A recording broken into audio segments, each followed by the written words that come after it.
Next up, we're going to talk about static fields and methods. This will be nice and quick. I know this section's kind of dragging. We just have to make it through this. So static, we'll keep it quick, light and easy. The static keyword, STA, I don't need to spell it, do I? There we go, STATIC. If we put that in front of a property, like one of these class fields, or if we put that in front of a method, that tells JavaScript that that property or method exists on the class itself and is not going to exist on each individual instance. So sometimes it's kind of hard to come up with examples for a simple class to explain, when you would use this. But let's say I wanted a property in here for every single player. Static, what should we call this property? How about description? And we'll set that to a string of player in our game. Okay, this is a terrible example, but it's totally valid. It's just, not the most compelling thing. This description property will exist, and if I had just done this, it would exist on every single player. They would have their own copy. They could change it. So one player could have player in our game, and another player could have this set to something totally different. But by making it static, that means that it will not exist on individual instances, but instead exists on the player class. So let's just leave that as it is. Let's go over to where's my browser? There it is. We go over here. Let's look at player one. Do we see a property in here called description? No, we don't. Can I access it if I do player one dot description? No, we cannot.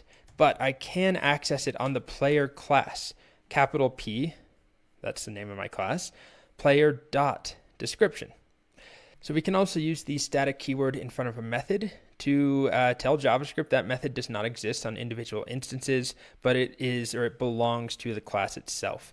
And you would do this if you had some sort of functionality that had nothing to do with an instance, right? So full name or update score, those all operate on particular instances.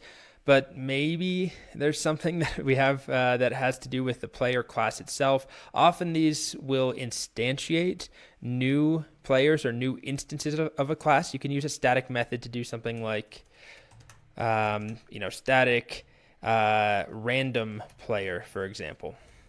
And this will make a new player and just return it to you. It has some random stuff in there.